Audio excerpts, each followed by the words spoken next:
Hey guys, it's Ashley from Heavenly Hills Homestead, and today I wanted to share with you some quick, easy, and healthy homestead snacks that we like to have on hand. So come along with me and I'll show you what we got.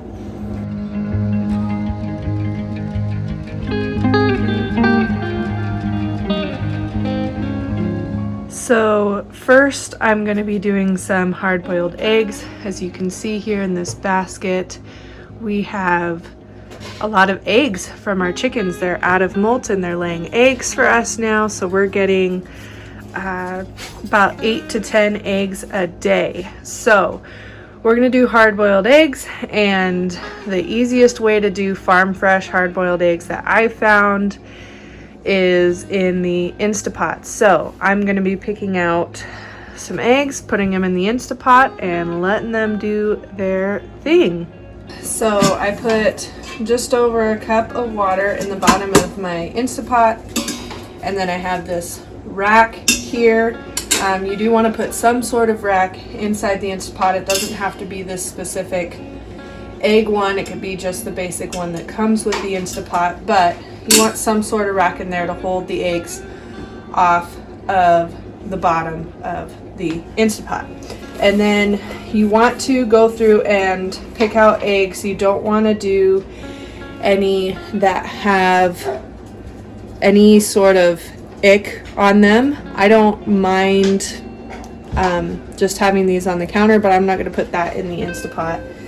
I don't wash my eggs unless they're like really gross, but I'm not gonna put ones that have any stuff on them in the Instapot, even if it's just a little bit like that. And then one tip that I have found too is if you do eggs that aren't the freshest of the fresh, like maybe you've harvested them or you grabbed them a couple days ago. These ones I grabbed just this morning, so I'm not going to put them in there. But if you do ones that you've had a couple days ago or maybe even a week ago, the shells will peel even easier when they're not the freshest of the fresh eggs. So I just pick out the ones I want, put them in the Instapot here.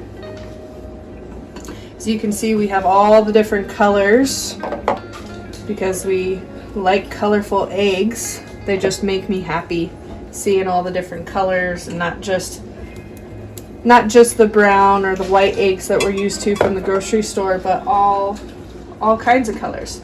And then you can too, you can really pile the eggs in here. So let's see, I've got 1, 2, 3, 4, 5, 6, 7, 8, 9. I'll do a round dozen.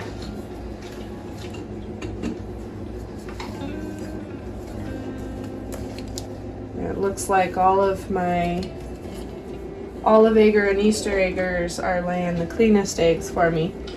So after that, I'm just going to put my eggs back in the basket here. These ones are on the bottom, so they're a little bit older. You can have your eggs on the counter for quite a while, actually, months, in fact. In the USA, we're so used to having to keep eggs in the fridge because that's where we find them at the grocery store. But the reason that you have to keep them in the fridge is because in the US, the USDA requires that they have to be washed before they can be sold in the grocery store. And when they do that, you wash off all of the bloom, which is a protective coating from the hen that is on this egg naturally. And when you wash them, you wash that off. Now the bloom, it protects the egg. Now an eggshell is actually quite porous. It doesn't look like it because it's this hard shell, but it's quite porous. And when you wash off that bloom, all sorts of gunk can get in there, and they can go bad really easily when you wash that bloom off. But if you keep them natural, just the way that they came out of the hen, and you just put them in a basket on your counter and your house isn't super hot or freezing cold, they're going to be just fine like that. So anyways, after you've got your eggs in there, You put your lid on your Instapot, and then some of them have an egg setting, but I just do a pressure cook on low pressure for 5 minutes, and then you let it go, and after that you put them in an ice bath and you've got hard-boiled eggs.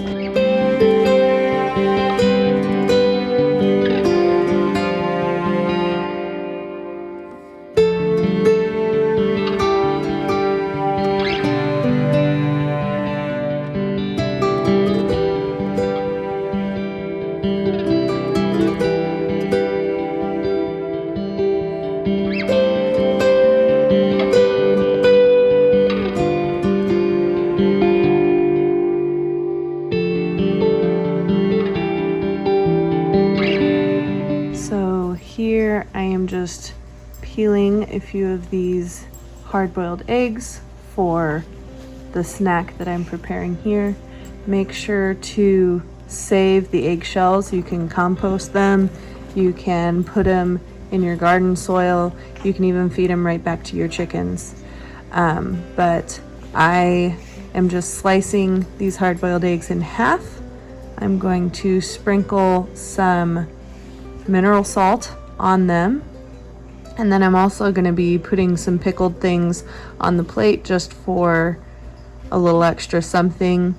I just have regular pickle chips and some pickled green beans to go with the eggs, so I've got some carbs and I've got some protein and the fun tanginess from the pickles.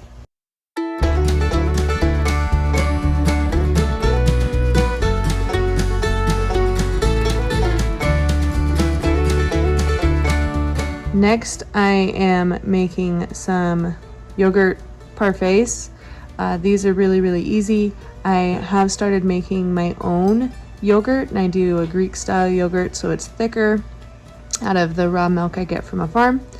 These are really simple. You just layer yogurt on the bottom, and then you put whatever toppings you want on the yogurt parfait. So I have the yogurt, and then I'm going to be doing some chia seeds, which are great little nutrient packed seeds. I like to put those in. They're great fiber as well. And then I'm going to put some of my homemade granola in on top here. And then I love chocolate chips. I love these mini chocolate chips we got from Azure Standard that we bought in bulk. They're really great. I put a little bit of those in there just for a little something sweet. And then I have some frozen blueberries, and I'm going to enjoy that as my snack.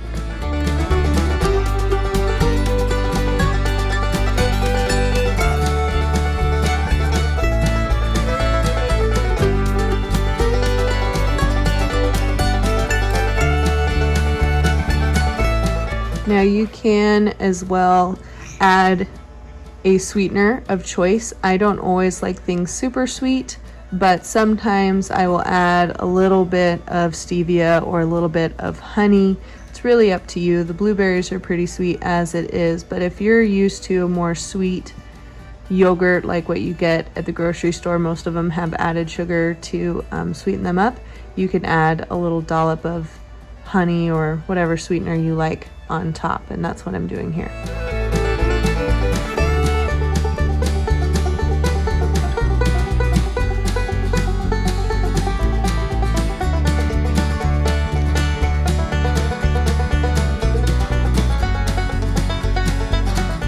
Lastly, I am making some good old cheese and crackers, and I do like to usually serve this with some sort of fruit or vegetable. We had already had sliced apples earlier in the day when we were having this snack, so I decided that carrot sticks would be a better option. I'm just slicing up some of that raw cheddar cheese that I got from Azure Standard. We get these in huge 5-pound blocks, and they're really great price through Azure Standard, and it is a very creamy, super delicious cheddar cheese. I absolutely love this cheese. So I'm just slicing up some of that, and then I'll put some crackers. You can use whatever kind of cracker of choice, store-bought, homemade, whatever you like. And then I've got my carrots here. I am not peeling them because there are a lot of nutrients in the skins, and we want to have as nutrient dense food as we can. So I like to leave the skins on. If they're dirty, I will wash them. These were already washed, and I'm just cutting them into more chewable forms, I guess you could say.